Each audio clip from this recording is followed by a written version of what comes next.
There we are. Are we on? Is this thing on? Let me pull up my thing. I'm late, kind of, sort of.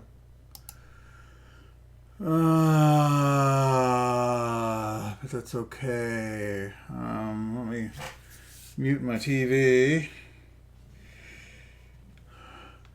Mute. Alright. Bring up the channel.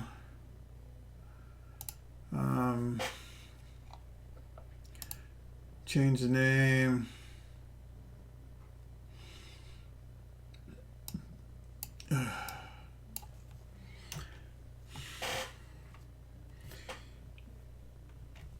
And I'll just call this one Grab Bag. How's that? Boom. Grab Bag. Okay. And we can go back. We can go back now, right?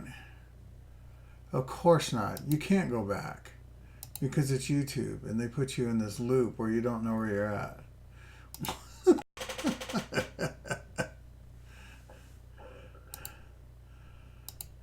Okay. There we go. We're up.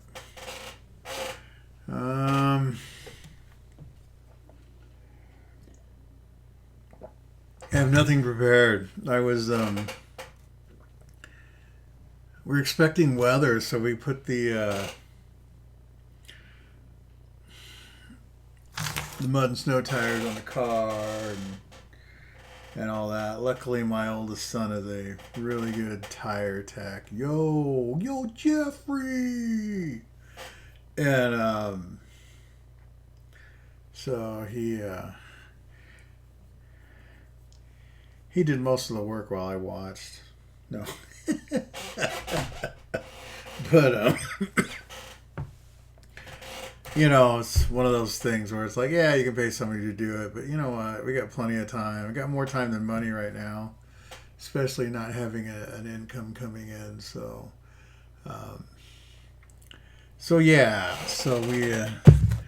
we spent a good part of our day doing that. And it's supposed to snow tonight. We'll see. Who knows? Anyway, nothing that pertains to plastic models. So, why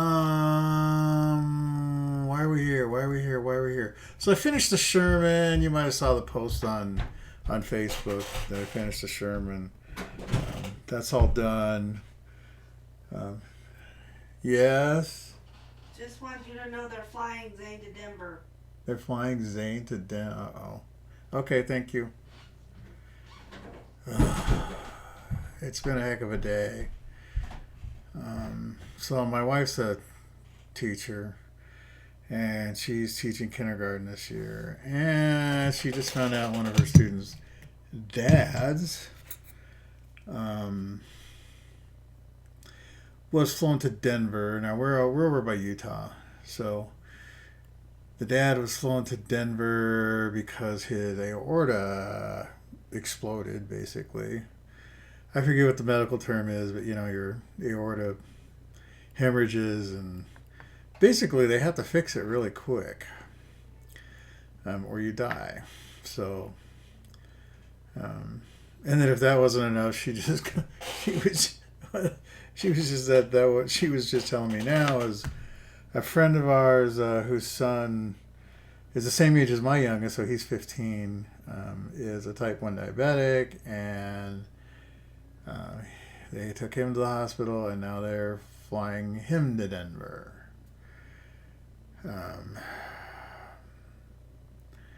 When you hear about stuff like that, it sure makes you think that your problems are few and far between, regardless of my medical problems and things that I have going on, and everybody in my household is relatively healthy. And that's something to be thankful for. Anyway, before I get off track, I did have I had a chance here to go. Some of you may or may not know Ron Seipel. He builds Star Trek models, bridge kits, lights them, does all that stuff. Modeler for hire. And he does some good work. And him and I are friends. He lives about 10 miles from me. And I hadn't seen him in a long time. Him and I worked together on an after school modeling club, basically, at my wife's school. Last year before, I guess it was the year before, when I had some time on Fridays. But anyway, he's Ron's a good guy. He does some good work, and he has a real passion for the hobby and about teaching people things. And I'm thinking about starting doing an interview series, and maybe I'll go interview him. And there's some other guys around here that I wouldn't mind interviewing, and I could do some Skype interviews. And I think it would be interesting to talk to some other modelers and see what's going on. Man, I just looked at the screen. I look like I'm exhausted. I was just napping like 30 minutes ago, and I woke up and I'm like, oh man, am I going to do a live or not? So here I am. I'm doing a live. So anyway, so right now I'm at the point where I have nothing. There's nothing right here on the bench. Believe it or not, if I go to the workspace, there's my water, and that's about it. I have my water, and I have some stuff here, but there's a big blank spot right here. And I'm not sure what I'm going to fill it with, to be honest. So here's the deal. So I have to get the Coral Sea done. And you know what? I got to quit pushing it back because I don't like it. Because it doesn't really matter if I like it, right? What matters is if my brother-in-law likes it. So I got to get over that, and I just got to do it. There's a part of me that wants to go buy a piece of 60,000 styrene and make a completely new flight deck for it. But he doesn't care, so whatever. So there's that, and then there's the 47 is still sitting here. So let's talk about this for a little while. This thing has been sitting off to the wayside for a while, and the reason is this is the monogram kit. The guns are molded in, right? Well, so how do you fix that? I don't know if you could see that, but I started drilling holes for the guns. I was just going to replace it with tubing, and so there's two problems. One is getting the holes in a straight line, and the second problem is aligning the gun barrels once they're in, because as you know, and I don't have another P47 right here in front of me. As you may or may not know, the gun barrels stick out of the wing, obviously, and they're staggered. So they're staggered at an angle like this. So there's 4 barrels, and they're not the gun barrels; they're actually blast tubes. So you could just use tubing, and so they're angled, with the longest one inboard and the shortest one outboard on both sides. So you have to get that offset correct. So you got to drill the holes in the right place. And then when you glue the tubing in, you have to not only do you have to get it at the right angle to the core of the wing, but you also have to get them all set at the right lengths. So I'm going to have to make a couple of fixtures to do that.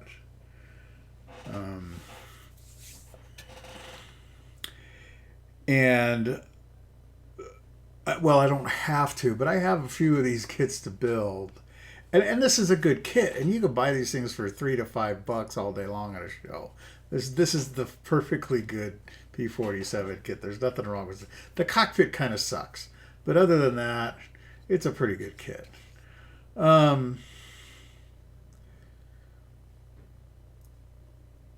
So that's definitely on the radar as to how to deal with that. And my initial thought was that I would take like a piece of brass channel or something and make something that I could slip it over the edge and put 4 holes in it, drill the holes, and then have another one that's got have another thing that somehow goes on here. I don't know. Something that allows you to set the whole thing. Anyway, I'm not sure, but I'll figure it out. It'll be all right. We'll make it work. The only other thing that I got going on right now is the 109. And this thing came to a screeching halt for 2 reasons. And one of those reasons is right there. And the other one of those reasons is right there.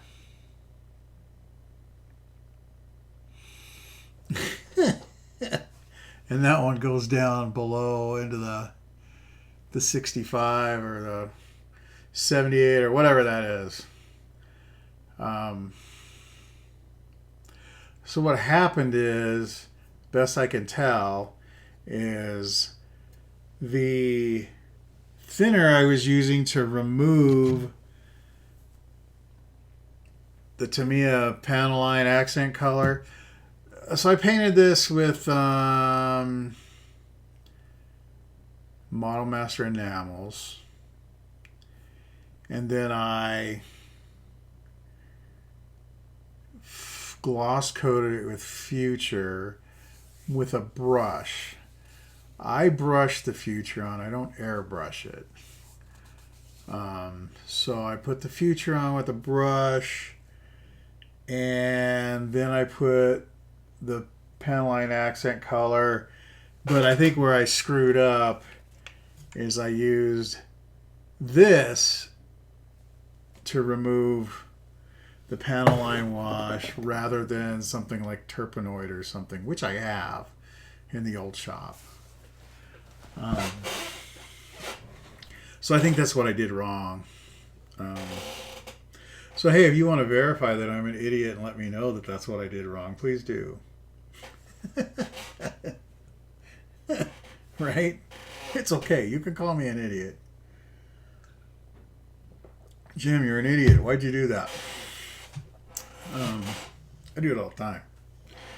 What's wrong with you? Why did you do that? So anyway, those are the 3 things that I have immediately right here in front of me. And the 109 I'm not concerned about. It's one of those things that's like, yeah, I'm gonna put that off to the side for a while. And I mean, it's so close, but I'll rush it, and I don't want to do that. And this 47, I don't have any reason to finish it other than to finish it. So I'm not that concerned about it, right? So, if it sits over here for 5 more years, it's not a big deal to me either way. So yeah. So there's that. Now, I do have the Monogram B29 with the Big Ed set. It's been sitting way up there on the upper shelf of Doom that's almost to the ceiling.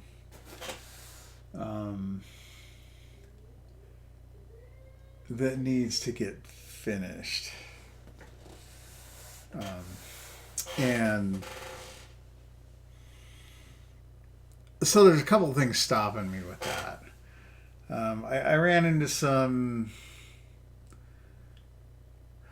well, not really issues with the photo etch, but I ran into when it came time to do the instrument panel consoles.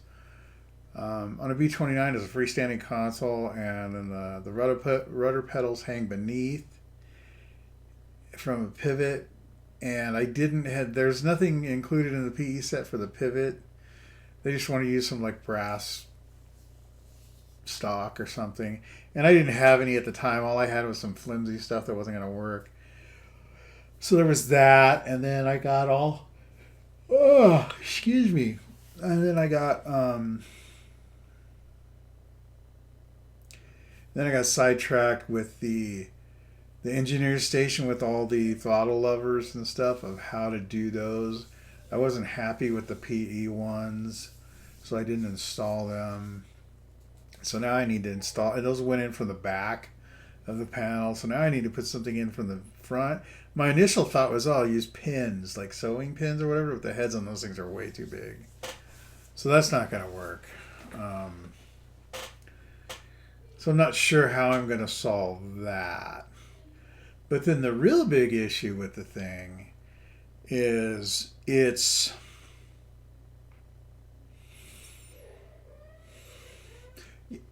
you can't see much in there. Even with that big glazed nose on the 29, there's a bunch of different stuff in there, and I'm not sure.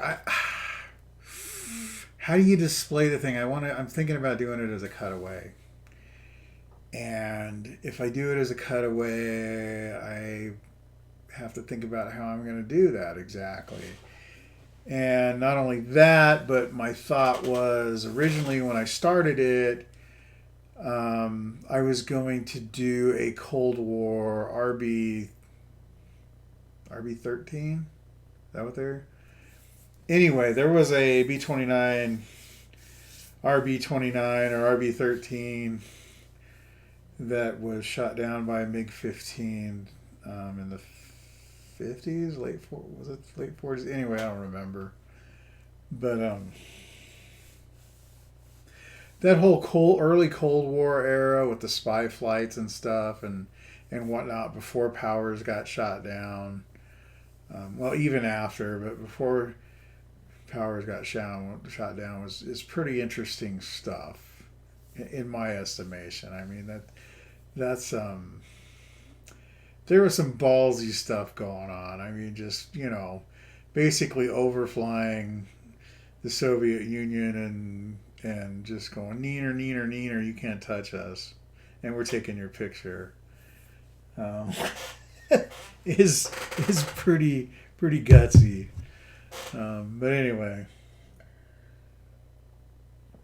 but that was my original thought, and then Jeff here sent me that Tamiya KI-61 Hind, and I thought, wow, that would make a really great display, those two together. So that kind of sidetracked me there too. And in my normal way of doing things, I'll just sit here and overthink it and keep thinking about it, and that's bad. Right? That's bad. So,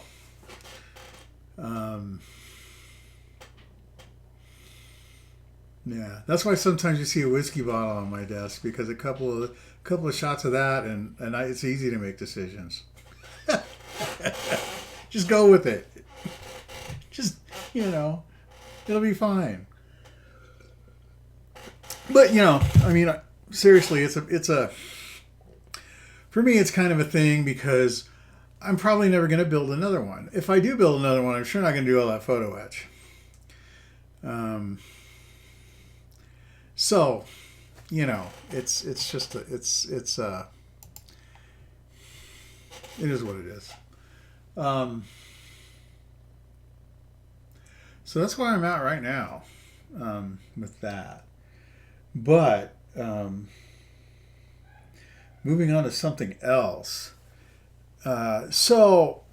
Um, I'm gonna give you hear me, you guys hear me mention Jeff's name once in a while, but I'm gonna um, Jeff helps out behind the scenes quite a bit, and he's really modest, and he's gonna say no, he doesn't, but he provides materials for things. He provides motivation and support. At times, him and I kind of egg each other on. I do, yes, you do. I don't. But so anyway, so some of the things that go on here and whatnot, he has a hand in. So, and so he came up with an idea of doing some giveaways, and we've been kind of going back and forth of how to do it, because it's easy to do giveaways, but how do you turn them into something that's worth doing on both sides? That's worth us doing, as far as getting some interaction from people, and worth doing for you guys to get something pretty cool out of it, right?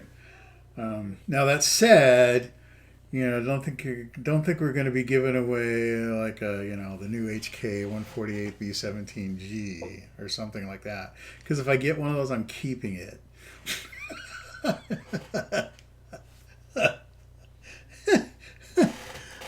Even though I have three B17 kits right now, but no, seriously. So we're probably gonna we'll be doing giveaways for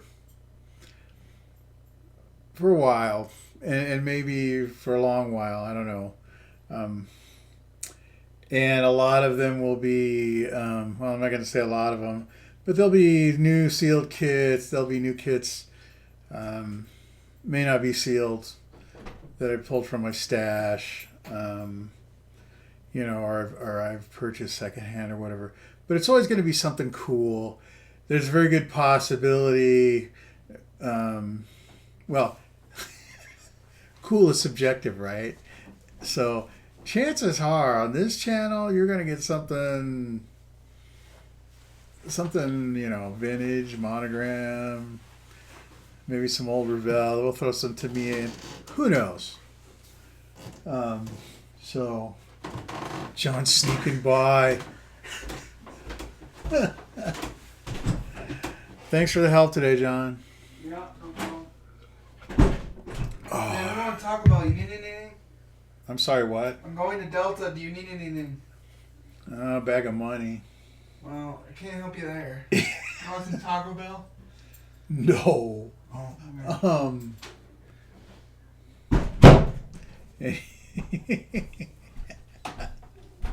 I know why he's going to Taco Bell. He's plugged up. Anyway. Oh, he drives me crazy, but he's a good kid. He's got a huge heart. He's 21. Anyway, so the idea being that we get some interaction and we give some stuff away. And right now there's some ideas kicking around, and so we'll probably tie these things to maybe a build, or we'll tie them to a membership drive or something. So those are going to be coming, and they're going to be coming really soon. And I don't know whether it's going to be a once a month thing or once every 3 months thing, or I'd like to see it once a month. I've got a bunch of stuff I can toss in. Unfortunately, well, not unfortunately, but we just realize probably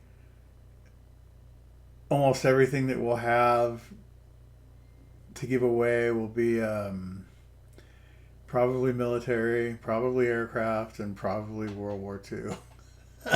But who knows? I mean, we got other stuff too, and we can always get gift cards or something. But we'll keep it interesting. And try and tie it all together.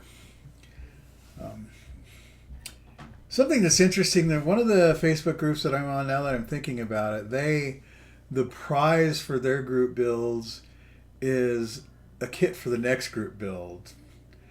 So at least the moderator always knows what's the next group build is before the current one's finished. So whoever wins the voting on the group build gets a kit for the next group build, that's interesting. That's an interesting way to do it. I guess that's kind of incentive. So anyway, that's I think it'll be fun. I gotta figure out how to really kind of get it out there so that people see it. I don't get a lot of traffic on these live streams, not like I do on the pre-recorded stuff. Mainly, I think because, well, not I think, but a lot of people out there just don't want to see some guy yapping and talking about stuff. They want to, learn a technique or this or that and the other thing or whatever, and that's fine. But honestly, there's, I don't know how many people out there showing you techniques on how to do things. And I can do that too and regurgitate what everybody else is telling you.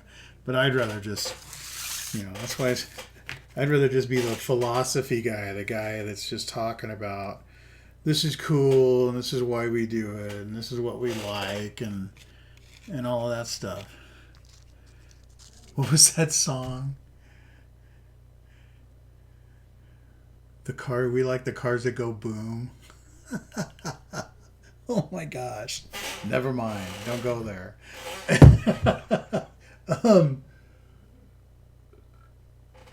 So, yeah. What else is going on? Oh.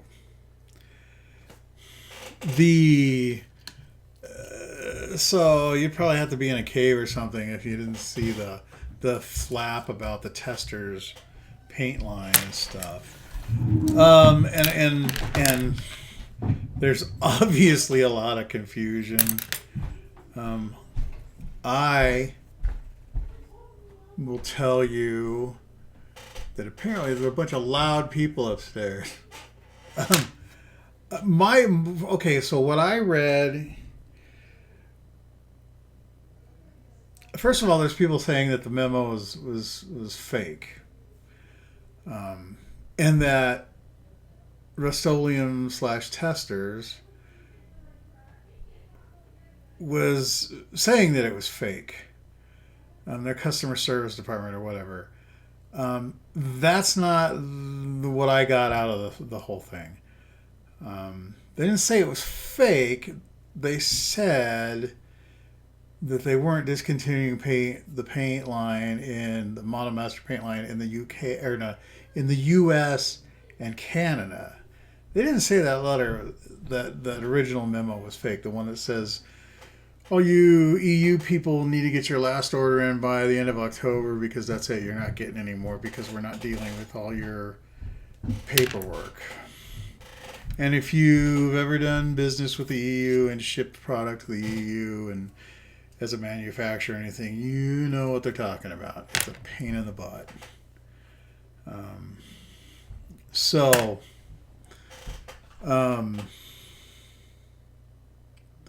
So my take on the whole thing is that's what that memo was saying. But here's what I will say.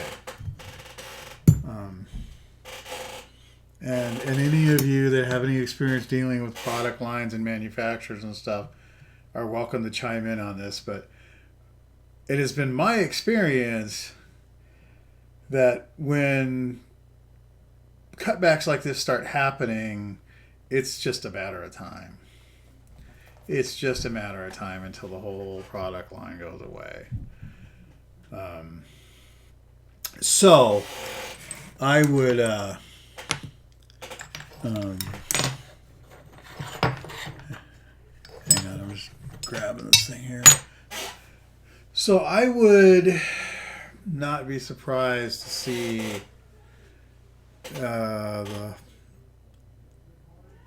the line go away within the next 12 months. But that's just me. I don't know. I have nothing to base that on. I'm just, previous experience with different products. It's not unusual for a manufacturer to pop up and say, we're shutting down in 8 weeks, and disappear. It happens all the time. So take that for what it's worth. But as far as the official line is, they're going to continue selling in the U.S. and Canada. I don't know. I love Model Master enamels, but when they did away with all the international colors and whatnot, and I mean, there's so few things left. I myself have started migrating to different stuff. I love the Tamiya acrylics. I don't mind mixing paint. It doesn't bother me. I know it bothers a lot of people. They don't like the mixed colors. They just want to pull it out of the bottle and use it. I understand. But that's always a crapshoot too, because honestly, if you take 3 different manufacturers' version of, I don't know, RLMO2, just because that's a pretty generic thing. You take 3 different manufacturers' versions of RLMO2, and they're different. They're all 3 different. So take that for whatever it means. So I like the Tamiya stuff. I also like the Vallejo. I've been using the Vallejo model there. I like that stuff. You have to prime. If you don't prime with that stuff, it will rub off very easily. Tamiya. If you take the Tamiya acrylics, I take the Tamiya acrylics and I thin them with alcohol.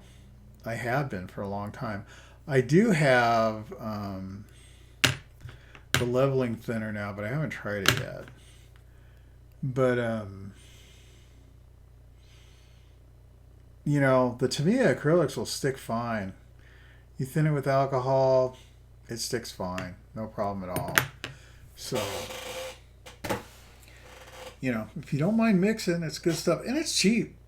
Tamiya acrylics are cheap. They are. They're really cheap. But you got to mix. You got to learn to mix. And you know what? Maybe that's a video that I'll do is mixing.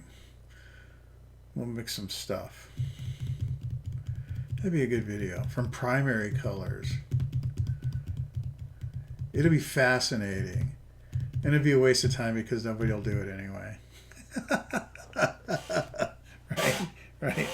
So anyway, so that's kind of what's going on right now. So keep your eyes open for the giveaway stuff. We'll get it all figured out. We'll get some stuff going. I want to, like I said, I want to try and do a 30-day thing. I don't want to really drag the stuff out any longer than that. But we shall see. And I'm obviously not going to be eligible for a prize, but I will participate. Yeah. Yeah. Why not? Yeah. We'll do that. We'll do that. Okay. That's it for now. I think I'm going to go take a nap.